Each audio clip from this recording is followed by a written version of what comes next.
Well, honestly, this is already not going very well for me. Thanks for the pick-me-up.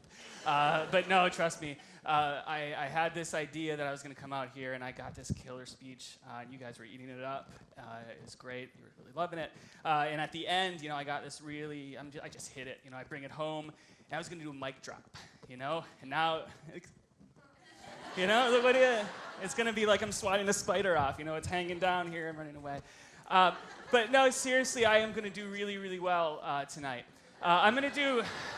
Yeah, don't laugh, I'm serious. I'm going to do really well because I have faith. I have good faith. That's because I am an existentialist. And to get my semantics correct, I'm not an existentialist. I am acting as an existentialist. And so I need to get a term out that we all understand, from the acting existentialist up here. Bad faith.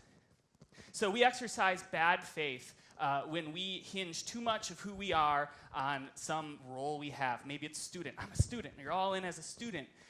Or a job, or maybe it's how old you are, where you're from. Your facticity is what it would be called. And if you hinge so much of your essence of who you are on that, you limit your choices. And as acting existentialists, I want to keep all my choices, my options open. There's a limited choice. There's so many things you can do. Go bright-eyed, go into the world. There's unlimited options. So let me just, we established that groundwork. So here is my story.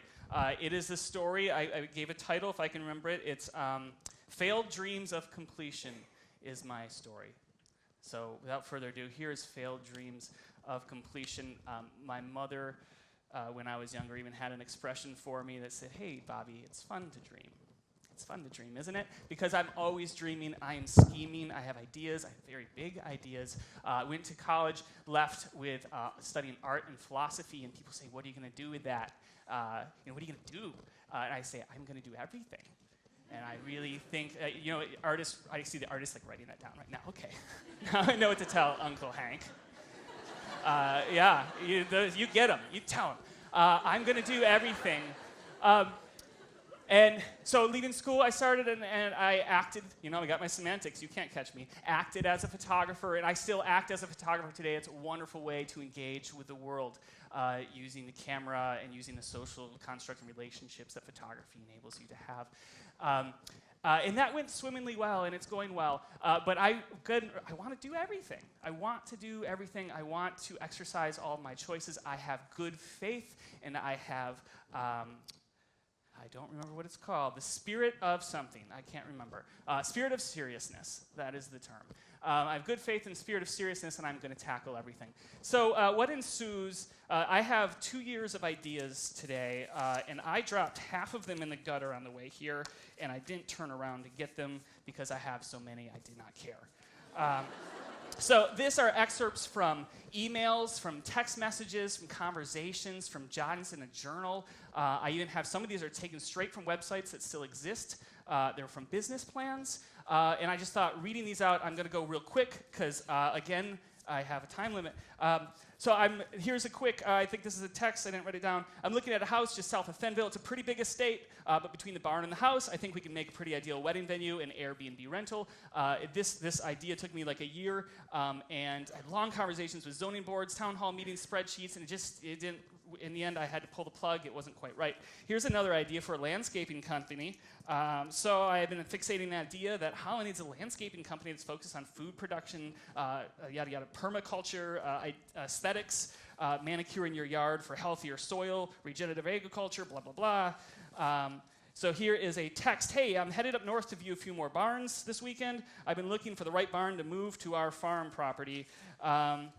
This is for a box company, so I have these brackets that make it easy to assemble a box, but the box is more than that. You can stack them and they latch, or you can flip the tabs and suddenly there are drawers. I need something for my traveling between here and home. I'm sick of unpacking my drawer. You know, just because this is Failure Lab doesn't mean I have to share all of these. That's embarrassing. This is a site called The Some People. It's a travel blog. These are stories for people who trust themselves to live according to their impulses, or at least they struggle to do so. Site celebrates engaging with the world, yada, yada, yada, gravitate towards, okay, good enough. Here is a text. Hey, maybe it's time I go to grad school. Do you think I could get into Yale? Here's online photo lessons geared toward businesses. This actually makes sense. I'm thinking of setting up a teaching consultation business for small businesses that can't afford a photographer. They can get instruction, critique, advice from me on a weekly basis, and I can help their staff photographer. That's just a good idea. Yeah, so if you're a photographer, take it. I don't care. Here's a bunch of drawings planned for a better refrigerator, right? How many kilowatts does the fridge use? I looked it up. I know. I have the data. I charted it. A chest freezer is a better idea. And if you can just arrange the drawers that you can make it easier on your back, the chest freezer is the freezer of tomorrow. Holland, we need to work on that, their energy audit thing. And, you know, I also have plans for, we're in a cold climate, so we can exchange heat. It's not a vent, I wrote. It needs to be a heat exchanger to do that, make that work. Heat sink? What the heck? A Holland Buyers Club is the working name. And this is an email, a long email to a friend. Here's a section with the title, Beyond Food Delivery. The HBC will be structured as a courier service supported by a website and phone app. The emphasis on hyper-local food production, blah, blah, blah. How about this? This is fun. There aren't any rabbit farms around here that I know of. With terms like Soliton Farm Model and chicken tractors and raising in a colony, and ending with, hey, I think I'm going to head up to Wisconsin. I hear someone's doing this. You mind if I go next week? Skip that, man. Liz, I think I should wrap these up. So here's a great text, though. Hey, Lise, my wife. Well, you're in GR. Could you stop at the address below and pick up 40 food-grade buckets? I want to get a start on my worm farm idea. It takes 60 to 90 days for the population to double. I really need to get started sooner or later. It's the responsible thing to do.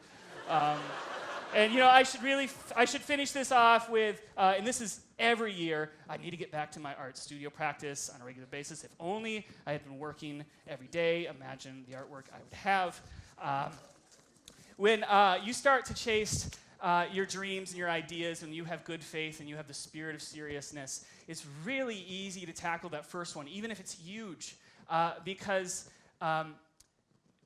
you have your dreams, and it's like you paint a picture of where you want to be, and you move towards it. You know, it's just a little bit of guts.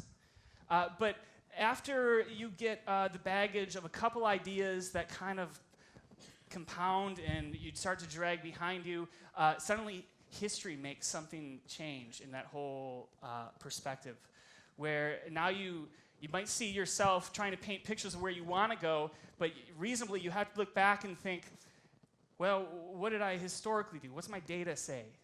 Can I look at myself with good faith going forward, or do I need to think about, you know, well, last time, do I have to project my history on myself? I found myself, after a load of great ideas, however you want to think of great ideas, I found myself watching my friends, listening to me talk about my ideas, and from the other's perspective, it was agonizing to watch. I looked like a clown, I felt, or just I couldn't take myself seriously. And I heard myself saying over and over again, it's like, oh, I'm going to do this, you know, nothing.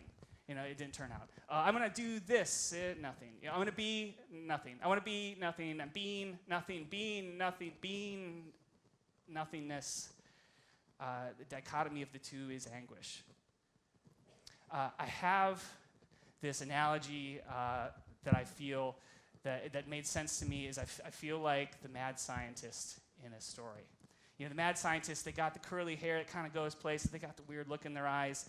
And my character playing me is a Muppet. It just makes sense, you know.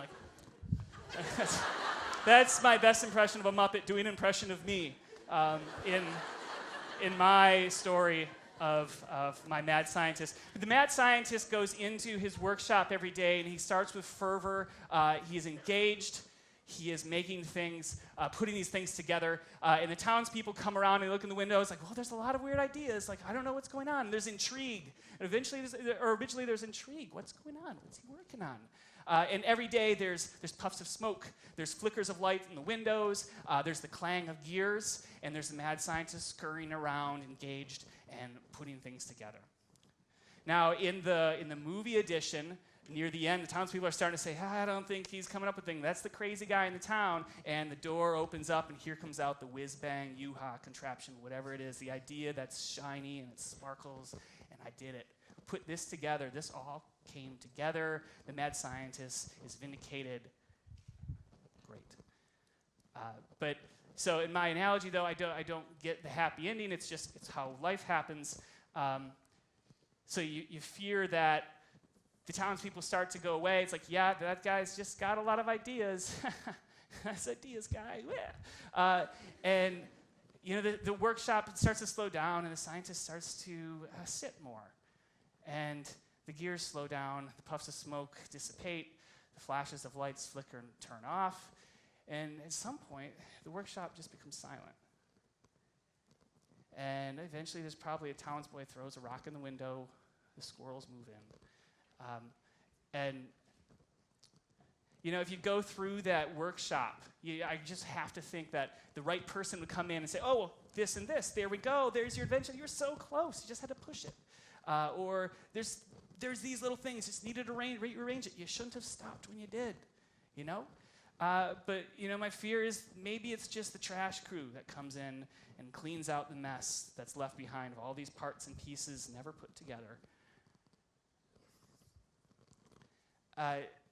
Late in one of my ideas, I think history caught up on me. Bad faith was creeping in. And I remember thinking, this project that I'm so excited about, that I see a bright future in, is like the project before, the project before, the project before. I need to unplug it. Someone else will unplug it, or it just won't work out. I don't know why. And it just took the wind out of me. My good faith, my optimism. I remember I went downstairs into my basement, and there's this room. I live in a historical house, and the framework, there's this area that years ago they let the termites get to it, and it's this brittle, punctured wood. And I sat there, and I sat down, and I stared at where the termites got the house. And with history, with historical houses, with history, you've got to keep the termites out. It's an ongoing thing.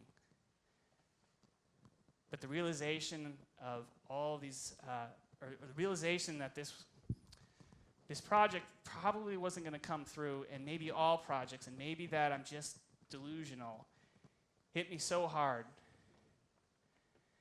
And it's like the mad scientist workshop, where I sat down, and all the ideas in my head, there's the flicker, dissipated, it was just quiet.